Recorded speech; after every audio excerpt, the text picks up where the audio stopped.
గతంలో 10 సంవత్సరాలు ఇగో double bedroom అని చెప్పి లక్షలాది కోట్లు దాచుకున్న ఘనత మీకు దక్కింది.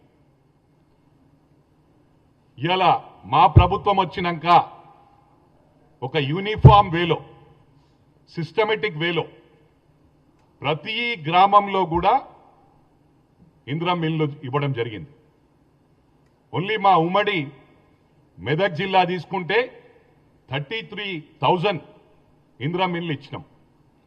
ఇది ఫస్ట్ ఫేజ్లో దాదాపు మోర్ దెన్ 50% కంప్లీట్ అయ్యాయి. సెకండ్ ఫేజ్లో కూడా మళ్ళీ ఇంకో 30,000 ఇండ్లు. అంటే నేను ఓన్లీ మెదక్ ఉమ్మడి జిల్లా గురించి చెప్తా ఉన్నాను. రాష్ట్రం మొత్తం ఏ గ్రామంలో ఒక్క గ్రామంలోన్నా ఇందిరా మిల్లు ఇవ్వలేలంటే నేను రాజీనామా చేస్తానని చెప్పి ఈ సందర్భంగా తెలియజేస్తా ఉన్నాను. రాజకీయాలు వదిలిపెట్టుకోవడానికి సిద్ధంగా ఉన్నాను. అదేవిధంగా 10 సంవత్సరాలు రేషన్ కార్డులు ఇయ్యని ఘనత మీకు దక్కింది. అంటే ఇవన్నీ కూడా పేదవారికి సంబంధించింది. ఇది గమనించాలి. This is very important. వీళ్ళు ఏమనుకుంటున్నారంటే మేమేం మాట్లాడినా చెల్లుతుందని. నేను ఒకటే కాంగ్రెస్ క్యాడర్ విజ్ఞప్తి చేస్తా ఉన్నా, దాడికి ప్రతి దాడి ఉంటుందని చెప్పి కూడా ఈ సందర్భంగా తెలియజేస్తా ఉన్నా. ఇక ముందు మా గౌరవ ముఖ్యమంత్రి గారు చెప్పినా కూడా కాంగ్రెస్ క్యాడర్, ఎందుకంటే దాదాపు 50% 2.5 years అయిపోయింది. అంటే మాది మీరు గమనిస్తా ఉన్నారు, మా ఓపిక అది నశించిపోయింది. ఇక మొత్తము సినిమా చూపిస్తామని చెప్పి కూడా ఈ సందర్భంగా తెలియజేస్తా ఉన్నా. వాస్తవాలు మాట్లాడుకుందాం. ప్రతి గ్రామంలో రేషన్ కార్డులు ఇచ్చిన ఘనత కూడా మాకు దక్కింది. మల్కాజ్గిరి నియోజకవర్గంలో దాదాపు 15,000 రేషన్ కార్డులు ఇచ్చిన ఘనత మా కాంగ్రెస్ ప్రభుత్వానికి, మా గౌరవ ముఖ్యమంత్రి గారికి దక్కిందని చెప్పి ఈ సందర్భంగా తెలియజేస్తా ఉన్నా. అంటే ఒకటి గమనించాలి, మేమేది కూడా యూనిఫామ్ వేలో చేస్తా ఉన్నాం. మీరు దళిత బంధు ఇచ్చినామన్నారు, బీసీ బంధు ఇచ్చినామన్నారు, అదేవిధంగా మైనారిటీ బంధు ఇచ్చినామన్నారు, క్రిస్టియన్ బంధు ఇచ్చినారన్నారు. నేను 200% ప్రూవ్ చేస్తాను. ఏదో ఒక గ్రామంలో ఇచ్చిండ్రు 100, ఒక నియోజకవర్గానికి 100 దళిత బంధులు. అంటే ఒక్క నియోజకవర్గంలో దాదాపు 200 గ్రామాలు ఉంటాయి. అంటే ఊరికి ఒక్కటాన్ని ఇచ్చిండ్రా మీరు? మేము ఆ విధంగా కాదు. మా మెదక్ నియోజకవర్గం తీసుకుంటేనే ప్రతి గ్రామంలో సీసీ రోడ్లు వేసినాం మా ప్రభుత్వం వచ్చిన తర్వాత. గత 10 సంవత్సరాల్లో తాండాలలో రోడ్లు లేవు. రోడ్లు వేసిన పాపాన బోలే, డబుల్ బెడ్రూమ్లు ఇచ్చిన పాపాన బోలే, రేషన్ కార్డులు ఇచ్చిన పాపాన బోలే. ఇక మొక్కుబడికి దళిత బంధు ఇచ్చినామంటారు. మేము ప్రతి గ్రామంలో కూడా పెద్ద గ్రామాలుంటే 40 లక్షల సీసీ రోడ్లు వేసినాం. చిన్న గ్రామాలు ఒక 200-300 జనాభా ఉంటే 20 లక్షల సీసీ రోడ్లు వేసినాం. కొన్ని గ్రామాల్లో ₹1 కోటి వేసినాం. ప్రతి గ్రామంలో, ఒక గ్రామంలో 50 ఇండ్లు ఇందిరా మిల్లు ఇస్తే ఒక చిన్న గ్రామంలో 15 ఇచ్చినాం. తాండాలలో 15 ఇండ్లు ఇచ్చినాం. That is Congress. అంటే మేము యూనిఫామ్ వేలో, ఒక సిస్టమేటిక్ వేలో తీసుకెళ్తా ఉన్నాం. ఇవాళ మీరు ఇంట్లోకెళ్ళిచ్చినట్టే ప్రవర్తిస్తా ఉన్నాడు కేటీఆర్. ఇవాళ ఒక్కటి గుర్తుంచుకోవాల్సిన అవసరం ఉంది. ప్రజల్లో కాంగ్రెస్ క్యాడర్ విజ్ఞప్తి చేస్తా ఉన్నా, అవేర్నెస్ ప్రోగ్రాం పెట్టుకొని ప్రజలకు వివరించవలసిన అవసరం ఉంది. ఏ ప్రభుత్వం ఇచ్చినా we are tax payers. Tax payers అంటే మనం పన్ను కడితే మన పన్ను తీసుకొని అది మనకు రిటర్న్ ఇస్తా ఉన్నారు. ఏ ప్రభుత్వం ఇచ్చినా కూడా అవి మన డబ్బులే. వీళ్ళు ఇంతకెళ్ళి ఇచ్చినట్టు, మా నాన్నగారు ఇచ్చినట్టు అని ఫీల్ అవుతా ఉన్నాడు. ఇవాళ ఉద్యమం పేర్లో ఉద్యమకారులకు ఏం చేయలే, కేటీఆర్ బడగొట్టింది ఏం లేదు. ఇవన్నీ కూడా గమనించాల. వాళ్ళ శవాల మీద ప్యాలాలు ఏరుకునే రకం ఈ కేటీఆర్ అని చెప్పి కూడా ఈ సందర్భంగా తెలియజేస్తా ఉన్నా. అరే ఒక్కరోజన్నా ఉద్యమం చేసినవరా భయ్? నువ్వు ఒక్కరోజన్నా ఉద్యమం చేసిండా? ఇతను అమెరికా నుంచి డైరెక్ట్ ఊడిపడి ఒక ఉద్యమకారుని నోట్ల మను పోసిండు, కేకే మహేందర్ రెడ్డి నోట్ల. ఆయన కూడా ఎన్నికలలో ఎంత 300 ఓట్లతో గెలిచిండు. ఈయన గొప్పతనమా? ఈయన పడగొట్టింది ఏంది? పడగొట్టింది ఏం లేదు. ఓన్లీ ఫోన్ ట్యాపింగ్ చేసుడు, లేకపోతే మొత్తం సెలబ్రిటీస్ ను మొత్తం వాళ్ళ జీవితాలు నాశనం చేసుడు, ఎన్నో కుటుంబాలు నాశనం చేసిండు. అంటే ఓన్లీ సెలబ్రిటీస్ గురించి చెప్తా ఉన్నా. మొన్న కొందరు సిరిసిల్ల వాళ్ళు చెప్తున్నారు, అన్నా వాళ్ళే కాదు చాలా మంది జీవితాలు పాడు చేసిన ఘనత కేటీఆర్ దక్కిందని. నీ చరిత్ర అదే రాబాయి. ఫస్ట్ ఎవరితో ఛాలెంజ్ చేసేటప్పుడు ఫస్ట్ మిసాల్ పెంచుకోను, సవాల్ విసిరేమా తప్పుడు. ఇది గమనించాలా. చాలా మాట్లాడుతున్నావు.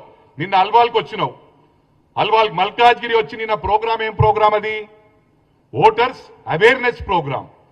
ఓటర్స్ అవేర్నెస్ ప్రోగ్రాంలో వచ్చి నేను పీక్తా ఏక్తా అని మాట్లాడు ఎంతవరకు రైటో నాకు అర్థం కావట్లేదు. ఏం పీక్తావు నువ్వు? అల్వాల్ వచ్చుంటా అంటున్నావు, సిరిసిల్లకు నాకు రారాదా? అరే నేను గుండాయిజం అంటున్నావురా. గుండాయిజం చేసింది ఎవరు? ఒక బ్రాహ్మణ్ కుటుంబాన్ని, అడ్వకేట్ కుటుంబాన్ని మిట్ట మధ్యాహ్నం మంత్రినిలా నరికి చంపిన ఘనత నీ పార్టీకి దక్కింది. నువ్వు ఇలా మాట్లాడుతా ఉన్నావు. దళితులను ఉష్క మాఫియా చేసినవు రాబాయి. 1000 కోట్ల రూపాయలు ఓన్లీ సిరిసిల్లాల నేరెలా సంపాదించడం అని చెప్పి నేను ఛాలెంజ్ ఇస్తుతా ఉన్నా. ప్రూవ్ చేయి. 8 మంది దళితులను వాళ్ళని సంసారానికి వాడికి పనికి రాకుండా 3rd డిగ్రీ ఇప్పించిన ఘనత నీకు దక్కింది రాబాయి. టోటల్ పోలీస్ డిపార్ట్మెంట్ ను మిస్యూజ్ చేసిన ఘనత నీది. మరి అదే విధంగా ప్రవాళిక కేసు, ఆ రోజు అమ్మాయి సూసైడ్ చేసుకొని చనిపోయింది. గ్రూప్ 2 ఎగ్జామ్ పోస్ట్పోన్ అయినందుకు ఆయన వాళ్ళ బ్రదర్ క్లియర్ గా స్టేట్మెంట్ ఇవ్వడం జరిగింది. గ్రూప్ 2 పోస్ట్పోన్ కావటం వల్ల అమ్మాయి డిప్రెషన్ లోకి పోయి సూసైడ్ చేసుకుందని. అరే స్పాంటేనియస్ గా లెట్ ఇట్ బి ఎనీథింగ్. అరే పోలీస్ ఇన్వెస్టిగేట్ చేస్తా ఉన్నారు, తప్పకుండా సమాచారం ఇస్తా అని చెప్పాలి. కానీ స్పాంటేనియస్ గా లవ్ మ్యాటర్ అని చెప్పుడు ఎంతవరకు రైట్ రా? ఒక కుటుంబాన్ని ఉసురు దాక్తారా నీకు? ఈ విధంగా మాట్లాడు, మానేసుకో. నీకు ఫీలింగ్స్, ఇతరుల ఫీలింగ్స్ తెలియదు. ఎవరి ఫోన్ లేపావు, పీక్ పడగొట్టినావు. మల్కాజ్గిరికి వచ్చి ఇంతకు ముందు దత్తకు తీసుకుంటా అన్నావు. ఏం దత్తకు తీసుకున్నావు రాబాయ్? నిన్నొచ్చి మళ్ళా నేను నిలబడతా, పీక్తా, పడగొడతా అంటున్నావు. నీ సిరిసిల్లాకి వచ్చి నేను కూర్చుంటా రాబాయ్. నేను చేసిన సోషల్ యాక్టివిటీస్ ఎందుకు చెప్తలేవురా? గుండాయిజం చేసింది మీరే. మీ అటువంటి వాళ్ళని అడ్డుకుంటే మాది హీరోయిజం రా, గుండాయిజం కాదు. రేపటి నుంచి మా హీరోయిజం ఎట్లుంటో చూపిస్తా. ఇవాళ మా ప్రభుత్వం వచ్చినాక దాడులు చేసింది మీరే, రాళ్లు కొట్టింది మీరే, దౌర్జన్యాలు చేసింది మీరే. అందుకే నేను కాంగ్రెస్ క్యాడర్కు విజ్ఞప్తి చేస్తా ఉన్నా, మనం దాడికి ప్రతి దాడి చేయవలసిన అవసరం ఉందని చెప్పి కూడా ఈ సందర్భంగా తెలియజేస్తా ఉన్నా. కేటీఆర్ మరోసారి తెలియజేస్తా ఉన్నా, నువ్వు చేసింది నీ కుటుంబానికి ఏదైతే సెక్రటరేట్ లో నెట్వర్క్, సెక్యూరిటీ నెట్వర్క్ కూడా మొత్తము టెండర్ లేకుండా 100 కోట్లది నీ సొంత కుటుంబానికి ఇచ్చిన ఘనత నీకు దక్కింది రాబాయి. ఒక్కటి గుర్తు చేసుకో కేటీఆర్, నువ్వు చేసే అరాచకాలు. ఇవాళ ఏమన్నాడు మనోడు నిన్న? దండుపాలెం బ్యాచ్ అంటే తెలుసా రాబాయి నీకు? దండుపాలెం బ్యాచ్ అయినా లేకపోతే స్టివర్డ్పురం దొంగలైనా నీకన్నా వాళ్ళకి మినిమం ఎథిక్స్ ఉంటాయి. సొంత చెల్లెది ఫోన్ ట్యాపింగ్ చెయ్యర్రా. సొంత చెల్లెది కాన్వర్జేషన్ ఇనుడు, సొంత బావ ఏం మాట్లాడుతుండో ఇనుడు. ఇది దొంగతనం అంటారు. దొంగల బ్యాచ్ అంటారు. దొంగల బ్యాచ్ నువ్వురా. దొంగ పనులు చేస్తూని నువ్వు అప్పా జంక్షన్ల మంత్రిగా గన్మెన్ లేకుంటే పోతుంటే రాత్రి మిడ్-నైట్ పోలీసులకు దొరికిన ఘనత నీది. మాస్క్ పెట్టుకొని దొరికినవురా భయ్. పోలీస్ డిపార్ట్మెంట్ మొత్తం చర్చించుకున్నారు. అరే వీడు మంత్రి ఉండి ఈ చిల్లర పనులు చేసుడేంది, గన్మెన్ లేకుండా అరే కార్లలో రాత్రిపూట ఓడేందని. అది దొంగతనం అంటారు. మేం దొంగతనం కాదురా భయ్, హీరోయిజం చేసుడు తెలుసు. ఇవాళ ప్రభుత్వం ఉందని చెప్పి చాలా స్మూత్ గా సాఫ్ట్ గా పోతున్నాం. మేము అనుకుంటే ఒక్కరోజు నిద్రపోవు. నీ అంతా పేడ్ బ్యాచ్ పెట్టుకొని సోషల్ మీడియాను 500 మందికి మొత్తం శాలరీస్ ఇచ్చుకుంటా నడిపిస్తున్న ఘనత నీది రాబాయి. ఇవాళ 200 యూనిట్ల కరెంటు ప్రతి గ్రామంలో ఇస్తున్నాం. మీలాగా మొక్కుబడికి ఏదో దళిత బంద్ ఇచ్చినాము, బీసీ బంద్ ఇచ్చినాము, మైనారిటీ బంద్ ఇచ్చినాము, పీక్ పడగొట్టింది ఏం లేదు. మేము ప్రతి ఊర్లో ఇందిరా మిల్లు ఇస్తున్నాం. ఇవాళ ముఖ్యంగా గమనించాల 10 సంవత్సరాల్లో ఇవాళ 1600 కోట్లు ఉంటాయిరా మీ దగ్గర. 1000 కోట్లు, లక్షల కోట్లు మీ దగ్గర ఉన్నాయి. 1600 కోట్లు మీ పార్టీ ఫండ్. అరే రాహుల్ గాంధీ గురించి మాట్లాడడానికి సిగ్గులేదురా నీకు? ఎందుకు మాట్లాడతావురా? వాళ్ళ చరిత్ర ఉందిరా. ఇండిపెండెన్స్ రానప్పుడు వాళ్ళు ఉద్యమానికి, ఆయన మన స్వాతంత్రం రావడానికి ఫండింగ్ చేసిన వాళ్ళ ముత్తాత జవహర్లాల్ నెహ్రూ గారు. వారికి ఒక ఘనత ఉంది. స్టిల్ ఆన్ టుడే ఒక ఎకానమీ ఫ్లైట్లా ట్రావెల్ చేస్తాడు రాహుల్ గాంధీ. ప్రియాంక గాంధీ ఒక డబుల్ బెడ్రూమ్ ఫ్లాట్లా ఢిల్లీలో ఉంటది. అది వాళ్ళ చరిత్ర. నీకేమో సొంత విమానాలు కొనుక్కొని తిరగబడితీవి నువ్వు.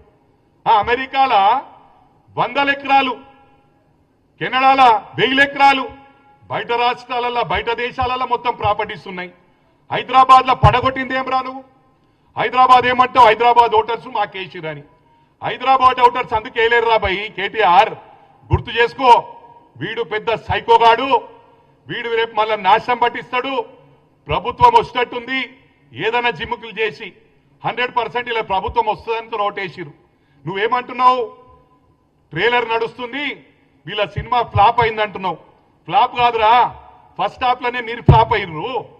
హైదరాబాద్ లో, గ్రేటర్ హైదరాబాద్ లో అయింది, మెజారిటీ సీట్లు మాకు వచ్చినాయి అంటున్నావు కదా.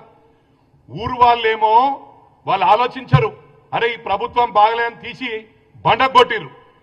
గ్రేటర్ హైదరాబాద్ అంటే ఇది మినీ ఇండియా, అన్ని రాష్ట్రాలకెళ్ళి నివసిస్తున్నారు కాబట్టి వాళ్ళు భయప్రాంతులైనరు. రేపు మళ్ళా వీళ్ళు ప్రభుత్వంకి వస్తారు, ఇట్లయినా వస్తే మా అందరు నిలగొడతారని భయపడి ఓట్లేసిండ్రు. సరే, ఈ ఫస్ట్ హాఫ్ లోనే ఖతమైంది కదా రాబాయ్ మీరు. ఇప్పుడు సగం సినిమా అయింది అంటే 5 సంవత్సరాల 2.5 years అయినా నువ్వు ఎందుకు ఉలికి పడతావు? ఊకే నువ్వు ఇచ్చినావురా మ్యాండేట్, ప్రజలు ఇచ్చారు మాకు మ్యాండేట్. ఎందుకు ఉలికి పడుతున్నావు? ఎందుకు టెన్షన్ అవుతున్నావు? వెరీ ఫస్ట్ డే బిగినింగ్ నుంచి కూడా ఇగో వచ్చేసింది ప్రభుత్వం అనే విధంగా ప్రభుత్వాన్ని క్రిటిసైజ్ చేయడము, డిస్టర్బ్ చేయడము, డెవలప్మెంట్ అడ్డుకోవడం. మొన్న కూడా 100 మంది రైతులు లారీ అసోసియేషన్ వాళ్ళు నాకు ఫోన్ చేసి చెప్పిర్రు, అరే హరీష్ రావు ధమ్కిస్తుండు, కేటీఆర్ ధమ్కిస్తుండు, మాకు లారీలు స్లో చేయండి, పోకుండ్రి, మీరు ఇచ్చేయకుండ్రి, ఇబ్బంది పెట్టుండ్రి అని చెప్పి రైస్ మిల్లర్స్ ను బ్లాక్ మెయిల్ చేసిండ్రు. రేపు మా ప్రభుత్వం వస్తుంది, మిమ్మల్ని గంగలు కలిపేస్తాము, భయప్రాంతులు చేసిరు. అయినా కూడా ఇవాళ దాదాపు మా మెదక్నే 4 లక్షల మెట్రిక్ టన్ల వ్యాసంగి పంటను, వడ్లను కొనుగోలు చేసిన ఘనత అంటే ఇట్స్ రికార్డ్. గతంలో ఎప్పుడు చేయలే, అన్ని ఓట్లు కొనుగోలు చేసిండ్రు. విదిన్ 24 hours లో 90% of the payment has been done. రైతులకు డబ్బులు కట్టిండ్రు. ఇది చరిత్ర. అంటే ఇలా అన్ని సిస్టమేటిక్ వేలే చేసుకుంటూ పోతున్నాం రా. ఇలా మహిళలకు ఇస్తున్నాం, మహిళలకు ఒక ఊర్లు ఇచ్చి ఒక ఊర్లు ఇస్తలేమా? టోటల్ రాష్ట్రంలో ఉన్న మహిళలకు ఉచిత బస్సు, ప్రతి గ్రామంలో 200 యూనిట్ల కరెంటు ఫ్రీ. మరి అదే విధంగా సన్నబియ్యం, గతంలో సన్నబియ్యం ఇచ్చినారా? ప్రతి వారికి సన్నబియ్యం ఇస్తున్నాం, ప్రతి ఊర్లో ఇందిరమ్మ ఇల్లు ఇస్తున్నాం. అంటే యూనిఫామ్ వేలో, సిస్టమేటిక్ వేలో చేస్తున్నాం. నీకు ఎందుకు తొందరపడుతున్నావు? మీకు ఇంకా ముసళ్ళ పండుగ ఉంది ముంగట. తప్పకుండా వచ్చేది రాహుల్ గాంధీ ప్రైమ్ మినిస్టర్ అవుతాడు, మళ్ళీ మా ప్రభుత్వమే వస్తుంది. ఇక్కడ 2 తెలంగాణలో, అటు సెంట్రల్లో కూడా కాంగ్రెస్ రానున్నది. కాసుకో, నువ్వేమనుకుంటున్నావు వచ్చేసింది మాదని చెప్పి. వచ్చుడు సమస్య లేదు. ఇవాళ దండుపాల ఏమన్నాడు, దండుపాలెం బ్యాచ్ అన్నారు, చేసేటి అని దొంగ పనులు మీరే. వాళ్ళకు కూడా ఎథిక్స్ ఉంటాయని చెప్పిన మళ్ళొకసారి, మినిమం ఎథిక్స్ ఉంటాయి. చిల్లరి ఫోన్ ట్యాపింగ్ చేస్తుంది, సెలబ్రిటీస్ ది ఫోన్ ట్యాపింగ్ చేస్తుంది, మార్ట్ వంటలో ఫోన్ ట్యాపింగ్ చేస్తుంది. అరే నా గురించి చెప్పురా భయ్, నేను చేసిన సోషల్ సర్వీస్ లో ఒక 1% నువ్వు చేసినట్టుంటే నేను రాజకీయాలు వదిలిపెడతా. 97 నుంచి అమెరికా నుంచి వచ్చినప్పటి నుంచి ఈ రోజు వరకు పేదవారికి ఎక్కడ మంచినీటి సమస్య ఉంటే అక్కడ నా వాటర్ ట్యాంకర్ పోతుండే, వేలాది బోర్లు వేసినాం. ఇలా మా ప్రభుత్వం కూడా యూనిఫామ్ వేలో, సిస్టమేటిక్ వేలో ఏవైతే కమిట్మెంట్ ఇచ్చిండ్రో కమిట్మెంట్ కు 200% ఈ ప్రభుత్వం స్టిక్ ఆన్ అయి ఉంటది.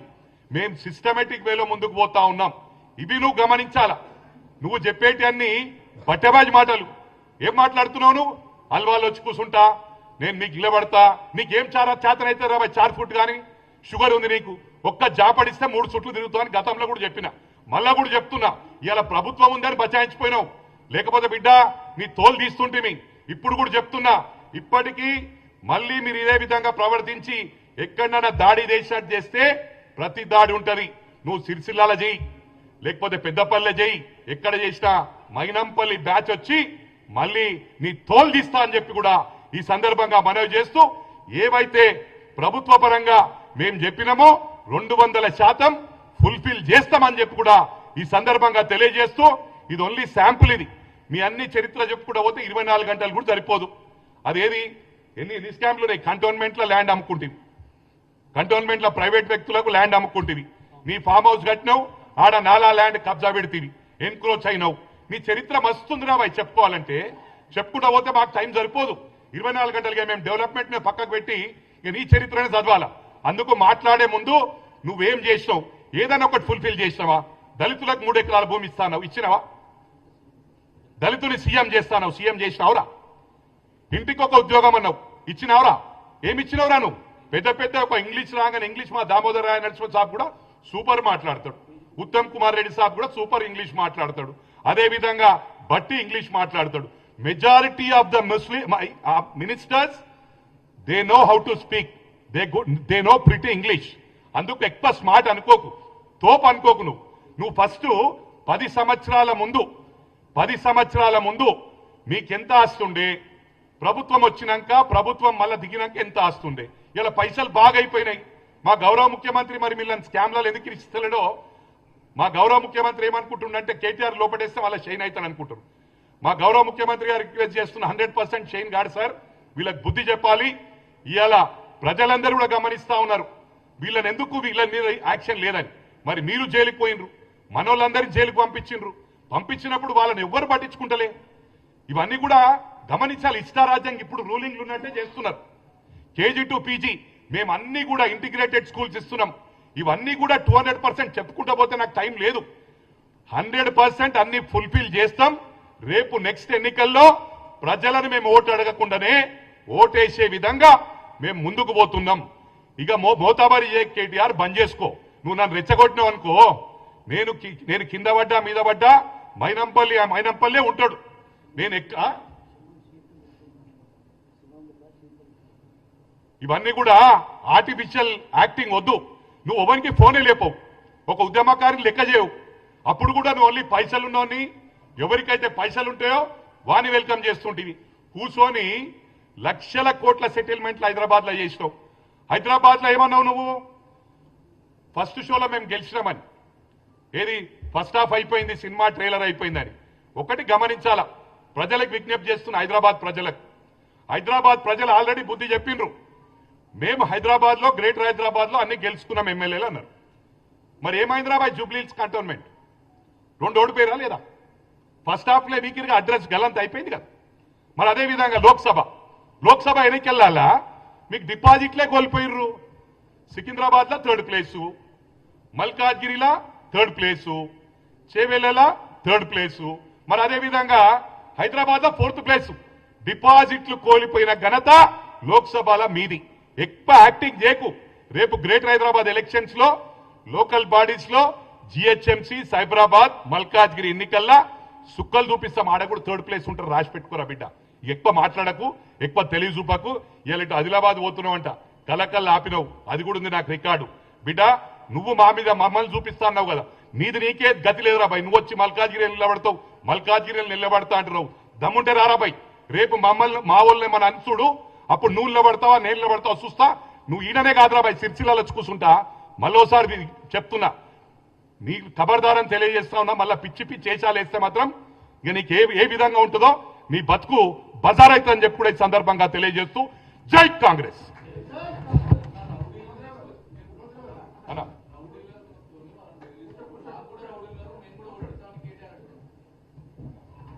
ఒకటి గమనించాలా బాస్, ఒకటి గమనించాలా, కేటీఆర్ అనేటోడు ఏం చేత కాదు. ఒక పాదయాత్ర చేయమని, పాదయాత్ర చేస్తే దమ్ము వస్తుంది, షుగరు పడిపోతాడు, చక్కెర వచ్చి. మైనంపల్లి అంటాడు, అన్ని చేస్తాడు, మస్తు చెప్పుడు మాటల్లో మస్తు చెప్పొచ్చు. నేను కూడా మస్తు మాట్లాడతాను, నేను మాట్లాడటాను కాదు, చేతలాలు చూపిస్తా. మేము ఇటు గుర్తు పెట్టుకోండి, మేము రౌడీయిజం చేసేటోళ్ళం కాదు, రౌడీలకు బుద్ధి చెప్పేటోళ్ళం, హీరోయిజం చేసేటోళ్ళం. రౌడీలు వాళ్ళ దగ్గర ఎంతమందిలో చూపిమాను, వాళ్ళు ఏదో సెంటిమెంట్ తో కొడుతుంటారు. ఇప్పుడు సవాలే లేదు, బట్టలిప్పి పరిగెత్తిస్తా అని చెప్పి కూడా ఈ సందర్భంగా తెలియజేస్తాం. రేపు ఎల్లుండి కౌంటర్ వస్తుంది కానీ మళ్ళీ పెడతారు ఇక రోజు వస్తూనే ఉంటాం.